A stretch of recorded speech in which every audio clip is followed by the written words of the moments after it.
Hey guys, it's Timothy here. I believe this is day 4 of Kaladesh spoilers, and if you're here watching this video, thank you for taking the time out of your day to watch it. I know videos don't get that many views, but at least if somebody's watching it, then it makes it worthwhile, opens up a door to conversation. But I'm going to go ahead and start off where I left off yesterday. I swear as soon as I stopped recording yesterday's video, another spoiler popped up like immediately. So I'll go ahead and pick up where I left off, and I'll let you know when I'm getting into territory of cards I haven't seen yet, because I just got home from school, and there are a couple new spoilers that I haven't even seen yet.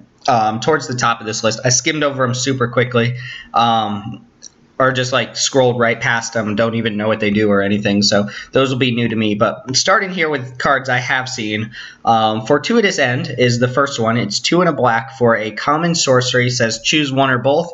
You can return an artifact from your graveyard to your hand. You can return a creature from your graveyard to your hand. And the reason you can choose one or both is if, for instance, you don't have an artifact in your graveyard, you can still get a creature. If it said return both only, then you would have to have at least one of each target. But this seems neat in a set that has a lot of artifacts in it. It's not a particularly great card. It's very similar to dutiful return type effects that we've had over and over again in so many of the last sets, where you spend somewhere around 3 to 4 mana to return a couple cards from your graveyard to your hand. Usually they're like your 23rd kind of card. They're not very good, but if you have really good late game, then this is the type of card that you want in your deck. Or if you have like an absolute bomb, then this card's really good. But it's just a little bit clunky.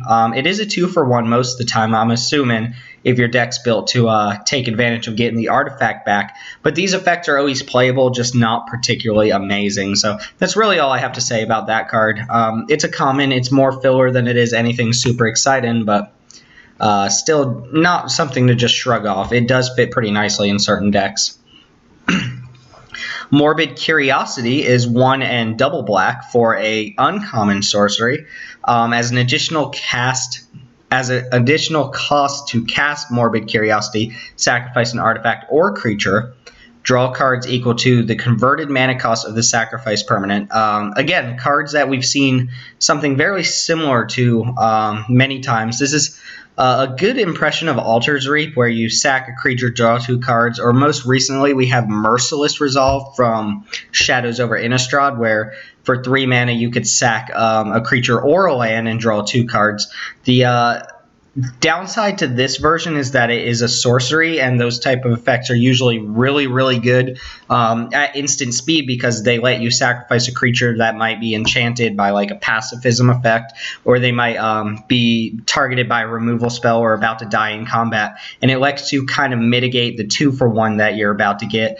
Being able to do that as a sorcery is a lot worse, like significantly worse, but the upside to this card is that normally cards like that draw you around 2 cards. This one has the potential to draw you a ton of cards if you sacrifice something with a higher converted mana cost. So for instance, if you have an artifact in your deck that, I don't know, becomes obsolete later in the game, I can't really think of any examples. Maybe like one of the vehicles that you're finding it really hard to crew, really hard to tap down other creatures, and you just need some raw card advantage. You can sacrifice that and then draw around 4+ cards. A lot of these vehicles cost in that range so far, so this has a lot of upside. It does draw you a lot of cards, but the being sorcery speed does hurt it. I would look to probably run this in most of my decks. It is a 2-for-1 on yourself. You are losing an extra card, but you're making it up in the cards that you're going to draw. So oftentimes that 2-for-1 is going to be mitigated by how many cards you draw, which is pretty nice. Unfortunately, you can't sacrifice a token. Well, you can, but you can't like sacrifice a token, draw some cards, unless it's a copy token with an actual mana cost. Moving on to Armorcraft Judge. 3 and a green for a 3/3 Elf Artificer at uncommon. When Armorcraft Judge enters the battlefield, draw a card for each creature you control with a 1/1 counter on it. This is pretty neat. It feels like a Khans of Tarkir card. It even looks like a Khans of Tarkir card. Like Siege Rhino has been demoted and put on Kaladesh, and it's much worse now. I'm assuming this is in the set because of Fabricate, where it's pretty easy to play creatures that come in with 1/1 counters. I would lean on the side with those Fabricate creatures to often just make tokens instead of 1/1 counters, but if I knew this was in my card pool, it gives you a little bit of flexibility, and the card draw is pretty nice. If you can draw even one card off of this, it's solid. If you're just playing this as a 4-mana 3/3, like, you could do worse, but you could do much better as well. So if I pick this up during like the first pack of a draft, I'm actively looking for Fabricate cards or anything that puts 1/1 counters on it. Combos really nicely with the Verdurous Gear Hulk. Put 4 counters on a bunch of other creatures, draw a million cards, but you're probably already winning that game anyway without drawing the cards. This is neat, like, it fits a certain type of deck, and you know when you want it and when you don't, and at the very worst, like, it is a decent body for its mana cost. It's never going to be, like, completely embarrassing to play it. It is the type of card that, like, people will play a game and hold on to it too long if they don't if they get to turn 4 and they don't currently have a way to put a 1/1 counter on a creature. It's usually best to just like run this out anyway, just to get it out there, unless you have a better play. But a lot of people will hold on to this card until they know for a fact they're going to get value off of it, which isn't necessarily wrong. You're just losing a lot of tempo that way. I won't knock it. Let me scroll down to this guy, because this was the card that was spoiled right after I stopped my video yesterday. Trinket Mastercraft. Don't know if that's the actual name or not. This is a 2 and a white for a Dwarf Artificer. 2 relevant creature types in this format. It is a Lord. It gives your Servos and your Thopter creature tokens. Just Servo and Thopter creatures +1/+1, so it goes really nice with those Fabricate creatures because they make Servo tokens. And then for 3 and a white, you can create a 1/1 colorless Servo artifact creature token.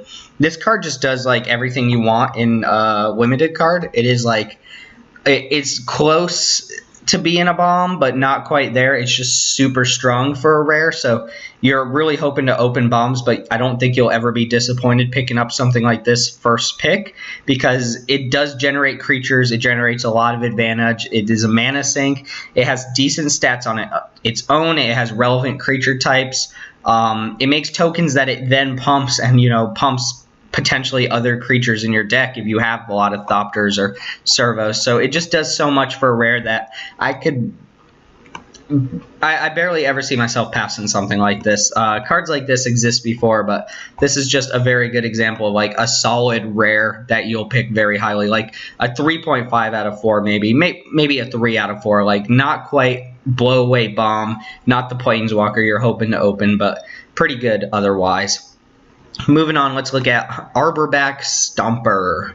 Arborback Stomper. Cool art. I love the art on this.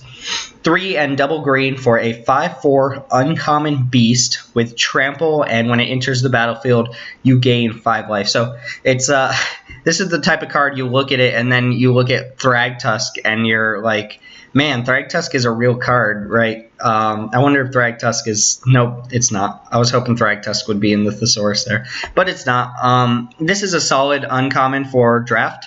If you're playing green or you're playing some like beatdown deck, this is pretty good. Pretty good with double strike effects if there are any, especially at instant speed. Trample and double strike are like miracle together. If you've ever played Temur Battle Rage, it's fantastic. And this guy just comes down and gives you a huge life swing. So normally a card like this would come down and its stats would be much lower, like a 5-mana 3/3 that gains you some life, or it would gain you much less life, like gain 2 life or something like this. This actually has really good stats. A 5/4 for 5 with trample is pretty strong, and then on top of that you get the 5 life, which is pretty nice. So maybe you're playing against an aggressive deck and you're playing like a late game green deck or something like that, or something mid-rangey. This can definitely help make up the life loss that you took earlier in that game. So very solid pick. I don't really know how high of a pick this would be.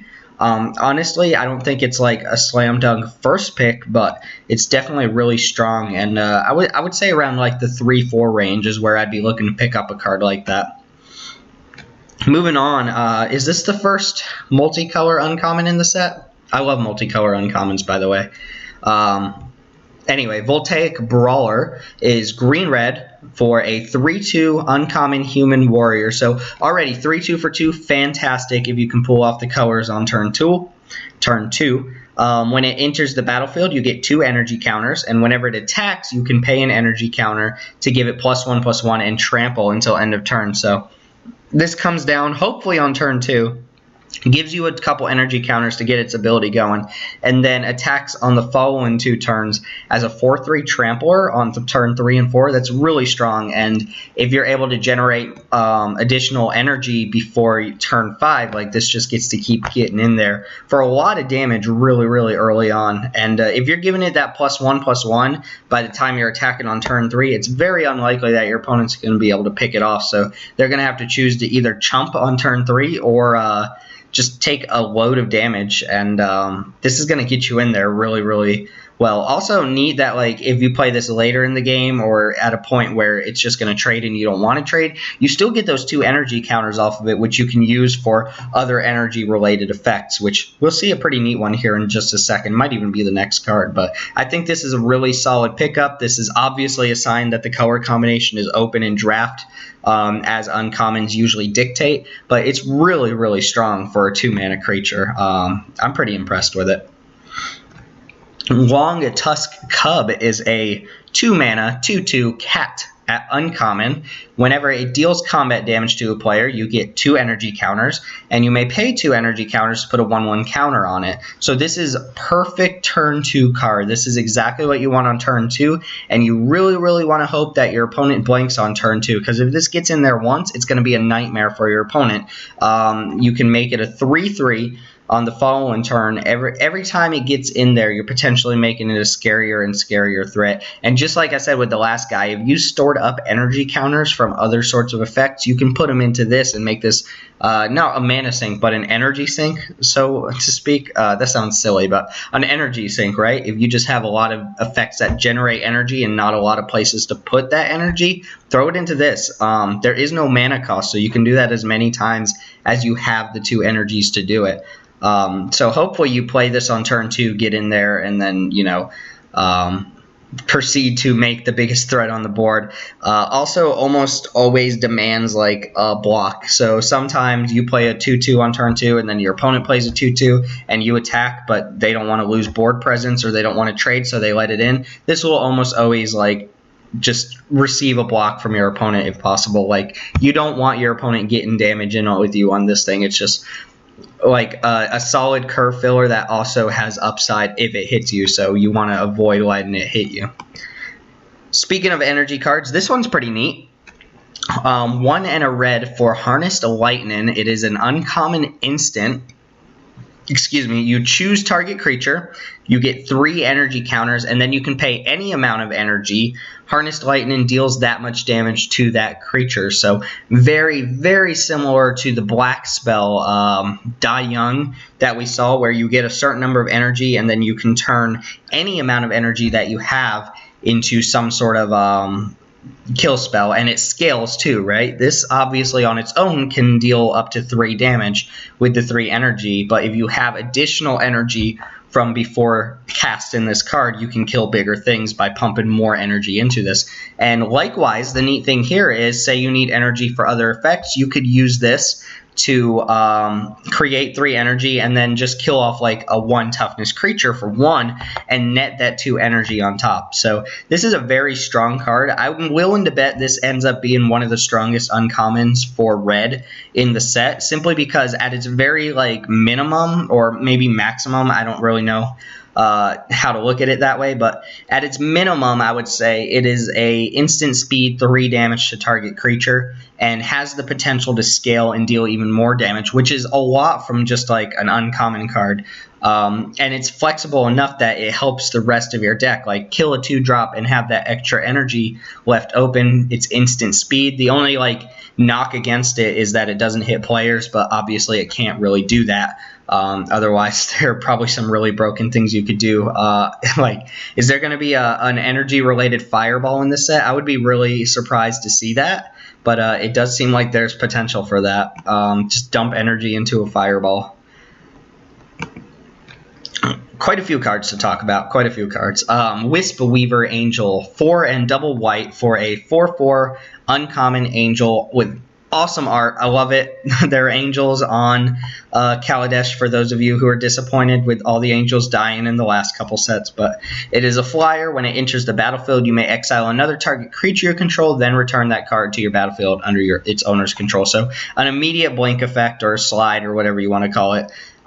Really cool. The design here has been used before. You have your flicker wisp type effect. It only affects your creatures, so not quite as flexible as like Eldrazi Displacer, but it's also an uncommon, and it's also on a really sizable flyer, but it is 6 mana, so it needs to have some sort of immediate effect. It's really good. I love blink effects, and I mention this every time an effect like this is printed, but blink effects just do so much. They do a little bit less when you can't target your opponent's things, so normally you would be able to like kill a token or reset a creature with a bunch of 1/1 counters, but this works pretty nicely in a set where you have like these Gear Hulks and things where they come down, they have some massive enter the battlefield trigger. And then I'm also imagining this card in draft or sealed combined with Panharmonicon, where you play this, it triggers Panharmonicon, or doesn't trigger it, but you get an additional trigger, so you can exile 2 other things, and then you can those creatures enter the battlefield,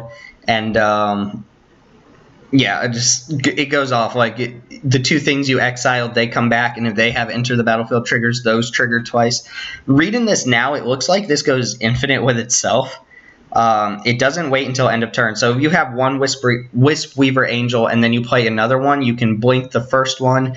The first one will come in and blink the second one. Second one will come back in and blink the first one. You can do that over and over. So that seems like another way to loop with something like, what is it called? Impact Tremors, or, well, I guess this won't be in standard with Impact Tremors, but it also works with Flare Drone, I guess. No, it doesn't, because it's not colorless. Okay, maybe there are no like infinite combos currently, but it does go infinite with itself. So if there's some sort of like enter the battlefield, deal damage, or enter the battlefield, gain a life, like this can go infinite with a second copy. Probably not going to happen in standard with a 6 mana card, but viable and limited. There have been infinite combos in limited before with uncommons, but pretty cool card. I think I like the art more than anything else, but pretty sweet. Here we have BBB, Bomat Bizarre Barge, Barge. We have Barge, 4 mana artifact vehicle, uncommon. When it enters battlefield, draw a card and crew 3 to make it into a 5/5. Pretty sweet card. Initially up front, you're paying 4 mana to draw a card, which seems really bad. But if you're ever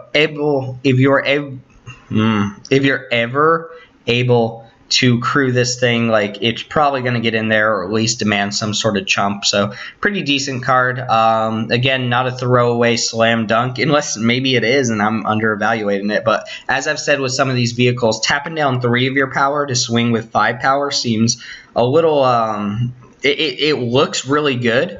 But until I test it out, like, it may not be that great. At least it lets you channel your smaller creatures that may not be able to get through your opponents into larger creatures that are much more likely to be able to smash through your opponent's defenses. So I like the whole vehicle format. I like the whole crew thing. But at the same time, like, on just like basic board, it's turning 3 power into 5 power, which is okay, but also taps you out of a lot of things. So I don't know. I've got to play with the vehicles to get an idea.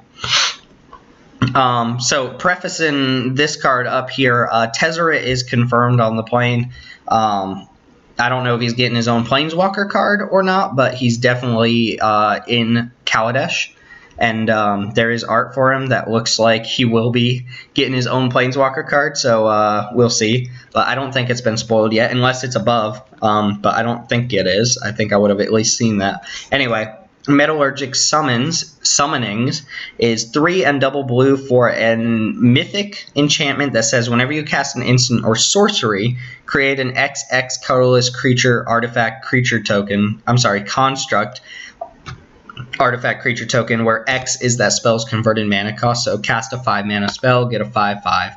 Pretty neat. And then for 3 and double blue, you can exile Metallurgic Summonings, return all instants and sorceries from your graveyard to your hand, activate the ability only if you control 6 or more artifacts. So if you're able to cantrip a lot, that's really easy to pull off. As far as limited goes, this seems like almost a no-go. This is like really janky for a blue rare, and unless you're in some like really heavy spells based deck, it seems not amazing. I would say if you have like 6 or 7 spells, then this might be pretty good. It just creates bodies. It makes all of your spells into 2-for-1s, but it also costs like 5 mana up front without doing anything right away. And a lot of the cheaper spells are just going to make like 1/1s and 2/2s, but I don't know. Maybe this is really strong. Again, I'd have to play this to find out. The last ability seems pretty neat. If you're playing a deck with a lot of removal, like a blue-red deck or something like that, or a blue-black deck, and then you're able to cash in all those removal spells for creatures, and then you're able to use those creatures as an advantage to get all those removal spells back. Like, how do you lose that game? Draw spells, make creatures. Like, this has the potential to be really strong in Limited. Definitely has the potential in EDH. I know Mizzix is really, really popular right now with a lot of people, and this is fantastic with Mizzix, especially with all the X mana costs. But pretty strong card, just probably needs a little bit too much work to be a blow-away pick in draft. I don't know yet. It has potential, though. Planeswalker time. Chandra, Torch of Defiance, with some of the coolest Chandra art I've seen on a card. 2 double red, 4 abilities here, so that's pretty big. Starts at 4 loyalty as well. +1, exile the top card of your library. You may cast that card. If you don't, Chandra deals 2 damage to each opponent. So no, you don't get to cast that card for free. You still have to pay the mana cost. And if you happen to hit a land, you cannot play that land. So it doesn't quite work that way, but all it does is let you tick up Chandra and potentially get a free card out of the top of your library. And the pretty neat thing here is that if you choose not to cast that card, you get to deal each opponent 2 damage, which I think is pretty sweet. Like, it's sweet upside to not casting the card, right? So a lot of effects like this lately, this is like Red's card draw that they've been doing for a while. A lot of effects like this you'll exile something and you can't cast it and it's gone forever. Chandra actually like gives you a little bit of a buffer if you happen to miss. Like if you just hit a land, you're still dealing 2 damage to each opponent, which is pretty sweet. The second ability here, +1, add double red to your mana pool, seems okay. It lets you tap out with this on turn 4 and then potentially untap, like, I don't know, mana for a Madness Fiery Temper, or the card we just saw with the charge counters, Harness Lightning. Another really neat thing that does is in Constructed, in Standard specifically, that lets you go Chandra into untap +1, get double red, and then cast Chandra's Oath of Chandra, which will help you burn a creature off and then get that additional damage off of that ability. So nice little synergy there. -3, deal 4 damage to target creature, so nice little removal spell there. Same ability that I believe Sarkhan had. Sarkhan Dragon Speaker, I think, was also -something, deal 4 damage to a creature, and it worked out pretty nice for a while. And then -7, you get an emblem with, whenever you cast a spell, this emblem deals 5 damage to target creature or player. So essentially, you cast like 2, 3, maybe 4 more spells and your opponent dies. Like, very, very strong emblem, very game-finishing emblem. Couple things about this Chandra. I think it works really nicely in conjunction with the Planeswalkers we have right now. So there's like turn 3 Liliana, turn 4 this, turn 5 Ob Nixilis, plus like you have like Oath of Liliana to back you up to make zombies. You have Oath of Chandra to get extra damage in there, and so on and so forth. And all of those Planeswalkers kill things of different sizes. So your Liliana kills the small guys, your Chandra kills the medium-sized guys, and then your Ob Nixilis kills whatever you need it to. There is a little bit of competition as well because we still have Oath of the Gatewatch Chandra, which has been proven really, really good, but this Chandra is also quite strong and obviously very versatile with the 4 abilities. I don't know why Chandra got 4 abilities, but there you go. Really strong abilities in a pretty wide range. You have direct damage to your opponent, you have pseudo card draw, you have mana ramp, you have creature removal, and then you have a game finishing emblem. Although a lot of times this will probably -3 and never even hope to 7. But yeah, pretty strong card overall. And in draft, like, I don't see how you lose with a card like that. It's super strong, super, super strong. And whoa, what is this? What is this? Wait, what? Hold on. Okay, so I'm getting in the territory where I haven't seen stuff yet. Is this a... Hold on a second. So, okay, so I'm assuming Nissa, really? Why is Nissa here? I'm assuming these are the Planeswalker deck cards. I haven't read today's articles. I'm assuming it's there. These look, just because they cost 6 mana each, these look like the Planeswalker decks that are going to be replacing the intro packs, which the intro packs are terrible, so I'm glad they're replacing it with something. But if I remember correctly, each of these cards, if they are, which I'm assuming they are, each of these cards will be playable in Standard, but they've been designed to not really have like that much of an impact on Standard. They're meant to like sell an individual product. But I'll go and read through them anyway. Chandra Pyro Genius is 4 and double red for a 5 loyalty Planeswalker. +2, 2 damage to each opponent, -3, 4 damage to target creature, and then -10 deals 6 damage to target player and each creature he or she controls. Okay, that's like super standard Chandra. Like, that's just a bunch of abilities from other Chandras dumped onto one card. +2 though, that's like so hard to kill off, but it is 6 mana. And then we have Nissa, Nature's Artisan, 4 and double green for a 5 loyalty walker as well. You gain 3 life for +3. +3? What in the world? That's a really weak +3, but it has a lot of loyalty counters for it. -4, reveal the top 2 cards of your library. Put all land cards from among them onto the battlefield and the rest into your hand. I already paid 6 mana for this walker. I'm not super stoked about. Oh, put the rest into your hand. Never mind. That's actually just great. I would just assume they like went to the graveyard or something, but I literally just said it. That's minimum draw 2, right? And sometimes draw a card plus just like rampant growth. Creatures you control, for -12 creatures you control, get +5/+5 and gain trample until end of turn. So really, really expensive overrun, but more powerful than overrun. Yeah, okay. I can see how these would not be like standard like powerhouses. They're not bad. They're just not amazing either. Their effects, obviously, Wizards said that they were going to print these with the intentions of making them really splashy big cards, but not having a huge impact on Standard. And I've heard a lot of complaints about that idea. Like, you're making cards that are intentionally like designed to be worse than your typical Planeswalker, which seems interesting, but at the same time, collectors will probably love this sort of thing, and they look neat. Super optimistic Chandra over here, as opposed to super angry Chandra below, and then Nissa, because we don't have enough Nissas floating around Standard right now. Anyway, there you go. I guess those, I'll have to read a little bit more about those, but I must have skipped over those because I don't remember them at all. Looks like 7, another Nissa? What in the world? Alright, so 7 more cards here. These are all new to me, unless something's not, but I believe they're all new. So I'm going to go ahead and process here. What is this? Lathnu Helion? Lathnu Helion. 2 and a red for a 4/4 Helion. It is rare. It has haste. When it enters the battlefield, you get 2 energy counters. At the beginning of your end step, sacrifice Lathnu Helion unless you pay double red. Okay, this seems strong. This is a 3 mana 4/4 haste, so that's going to get in there very early, and then it gives you at least enough energy to keep it around for 1 more turn. But if you really want a huge impact off this, you're going to have to find other ways to generate more energy. But you get at least 2 swings off of this, which seems pretty nice. Oftentimes, like, even if it's kind of like vanishing, the same kind of concept where you get like this big powerhouse, you get in for a couple turns, or at least you get to abyss your opponent for a couple turns, and then like you lose your card. So this has potential to deal 8 damage over 2 turns, and if you manage to get more energy sources, like, this can be a real big beater. So I like it. It's pretty sweet. Excuse me, Madcap Experiment. 3 and a red for a rare sorcery. Reveal cards from the top of your library until you reveal an artifact. Put that card onto the battlefield and the rest on the bottom of your library in a random order.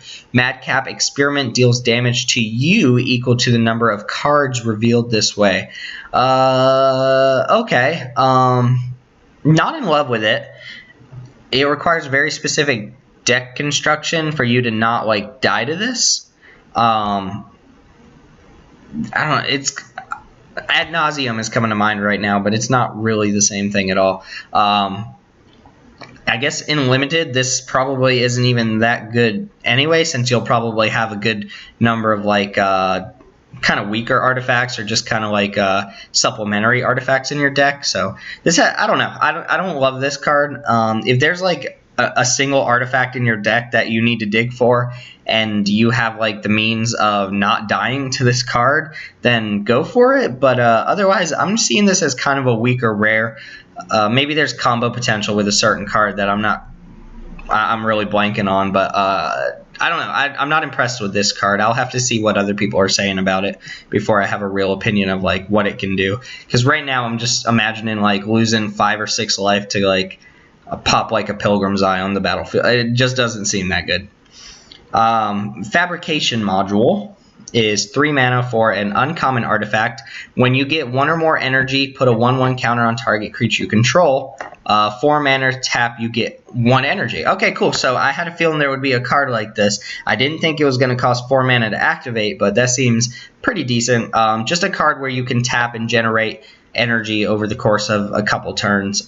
So this not only gets you energy, but also lets you start pumping your creatures. So it's a good way to add to your board presence while also adding to your game plan if that involves energy. So I like this card. It seems pretty sweet. 4 mana for a 1/1 counter is not great. So if you need the energy, this is like the card for you. If you don't need the energy, this card seems actually really bad. But if the energy is that useful to you, then go for it. Apparently, Myth Explorer wants me to look at Chandra again, so there you go. Oh, there are multiple modules. Okay. Decoction module, is that the opposite of concoction? Is that a real word? Anyway, decoction module. Whenever a creature enters the battlefield under your control, you get an energy counter. 4 and tap, return target creature you control to its owner's hand. Okay. If you have ETB triggers, this seems great. If you need energy, this seems great. If you don't have either of those things, this seems really, really bad. Like super bad. I don't know. I'm assuming like if you really want this, you want that first ability. So creature enters battlefield, get energy counter. That seems a lot more likely to generate energy the way you want it to than spending 4 mana every turn to tap an artifact and get a single energy counter. But that ability can come in handy too. Like if your opponent goes to board wipe or they're targeting your guys with removal, it's a nice way to blank it, and just kind of make sure your creature survives. But then it's bouncing to your hand. It's not like a blink effect or anything. So this is okay, just okay. I don't think it's amazing, but if you need the energy, it gets a lot better. And this one's a rare. Animation Module is 1 mana rare artifact. With a lot of text. Whenever 1 or more 1/1 counters are placed on a permanent you control, you may pay 1 mana. If you do, create a 1/1 colorless servo artifact creature token. 3 and tap, choose a counter on target permanent or player. Give that permanent or player another counter of that kind. Interesting. So, first off, you have... if you pay 1 mana whenever a creature you control gets a 1/1 counter, you get a 1/1 artifact. That's already pretty good. If your deck is built in such a way that you can put 1/1 counters on things repeatedly, that's pretty great. Especially considering like this artifact is just 1 mana. And then that 3 ability lets you proliferate essentially, but only proliferate 1 creature or player. So choose a counter on target permanent or player. Yeah. So that just lets you proliferate a single target. And it's target permanent too, so you can put an extra counter on a planeswalker. You can put an extra charge counter on yourself, or if you're in Two-Headed Giant, give your partner an extra charge counter. You can put an additional 1/1 counter on a creature to target the first ability. In other formats, you can give additional poison counters. You can do additional experience counters. Any sort of counter, you can put an extra type on this. So pretty neat there. Fate counters, I guess. I don't know why you would ever need multiple fate counters on the same card. But yeah, pretty sweet. I think this is actually a strong card. This seems strong and limited. The only thing is, like, it doesn't initially do anything, so you need to already have counters going, or you need to have a deck that's built to put 1/1 counters on your creatures before it actually gets anything. But it's a nice little artifact that you could potentially drop on turn 1 and then eke some sort of advantage out of the rest of the game. So I like it better than the other 2 modules, but it is rare, so it makes sense. Torrential Gearhulk. I have seen this card.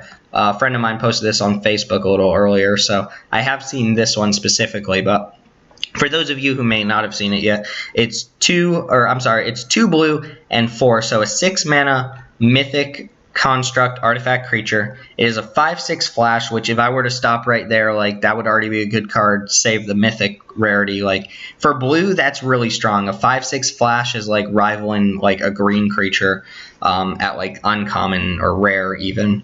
When it enters the battlefield, you may cast target instant or sorcery, not sorcery. You may cast target instant card from your graveyard without paying its mana cost. If that card would be put into your graveyard this turn, exile it instead. So pretty sweet, like a pseudo Snapcaster mage type effect, but ups and downs to it. First off, the body on this is much more expensive than Snapcaster Mage, obviously. And just reading this now, like, you can only target instant, so there's no flashing back like a sorcery speed cantrip or something like that, or a removal spell or something along those lines. The upside is that this body is gigantic, and the other upside I can think of right now is that you don't have to pay mana for the card you're casting. So it's a free spell attached to a 5/6 flash, which is pretty nice. Like, also, like, if you time this right, you can just buy back a counter spell and counter a card on the stack while also adding a 5/6 body to the board. This is pretty strong. These Gearhulks are like no joke. That is absolutely incredibly strong for a blue card. Like, that's the thing. It's a blue card. All right, and then apparently there's Nissa. Like, I was not expecting a Nissa card in whatever this set's called, Kaladesh. So let's see what it does. Nissa Vital Force is 3 and double green for a 5 mana planeswalker. +1 untap target land you control. Until your next turn, it becomes a 5/5 elemental creature with haste. It's still a land. Okay. Return target permanent from your graveyard to your hand. That's -3. And then -6, you get an emblem with whenever a land enters the battlefield under your control, you may draw a card. All right, so this is strong. It is 5. It is 5 for this planeswalker, which is put me off a little bit. We already have. Keep in mind that Origins Nissa is rotating when Kaladesh comes out, but we still have Nissa Voice of Zendikar in Standard, and she's actually dropped off quite a bit. I don't think white-green tokens is as much of a menace as it was like just over a month ago, but this Nissa is definitely strong. It's just 5 mana. I don't think it's like 5 mana strong. It's definitely strong though. The -3 lets you essentially draw a good card. The +1 lets you apply a lot of pressure while ticking up. Like, this does come down and end up at 6 loyalty if you're plussing, which is pretty high. And then the -6 just gives you like incredible card advantage for the rest of the game. So this ultimate's after 2 turns. Like, you play it, it's at 6, and then you potentially have that emblem the following turn. Like, that's really, really good and really quick. So you only have to protect this for 1 turn, which shouldn't be too hard. And that +1, your land stays a creature until your next turn. So it is a 5/5 during your opponent's turn. So this does protect itself. Can also be used as like a pseudo ramp ability and stuff like that. So I don't know. On second thought, like, I wasn't really adding up how quickly you get to the emblem here. +1, this protected with that 5/5, and then the following turn -6. Like, would I play a card? I'm evaluating this as, would I play like a land, or would I play a card that said 5 mana for the rest of the game? Whenever you play land, draw a card. Like, is that a good card? Because if so, then this is certainly a good card. And I'm leaning on the side of saying that would be a pretty good card. Like, drawing lands once you get to 5 is not really what a lot of decks want to do, but like, once you hit your lands, like, you play your land, you draw an additional card. Like, anytime you hit a blank in a land, you get a second shot, which is really, really sweet. And then like, if you ever play multiple lands at the same time, you're drawing multiple cards. So, you know, Nissa's Pilgrimage is rotating, Explosive Vegetation is rotating, but if there are any other effects like that, I mean, Evolving Wilds, like you play Evolving Wilds, draw a card, you crack Evolving Wilds, get a land, draw a card. That's pretty strong. So I think I'm a little baffled because I didn't expect to see a Nissa card on Kaladesh. This is a Kaladesh card, right? I'm assuming so, to go with the other Nissa from the Planeswalker decks, but a little surprised here to see that that's not Tezzeret or something like that. But anyway, there you go. This has been a really long video because I didn't really look over all the cards from yesterday. Maybe I should start doing these videos a little later in the day. But a lot of really cool stuff, a lot of really expensive stuff, and then cool stuff again, and lots of just really solid uncommons for draft and potentially like standard playable cards. That's my Facebook, by the way. I don't know why we're on that, but anyway, thank you guys for watching. If you have any thoughts and opinions about some of these cards that maybe this one especially, this one intrigues me, Madcap Experiment. I think it's bad, but it has potential, as like these sorts of effects usually do. So if you're thinking of anything that I might be missing, please let me know in the comments below. And otherwise, thanks. If you're at this point, like, thanks for watching. You should have other stuff to do besides sitting here watching me talk about cards I don't know how to evaluate. Anyway, hope you guys enjoyed the spoilers. Hope you guys are enjoying Kaladesh, because I certainly am. My name is Timothy. Please like, comment, and subscribe, and I will see you guys next time, probably tomorrow.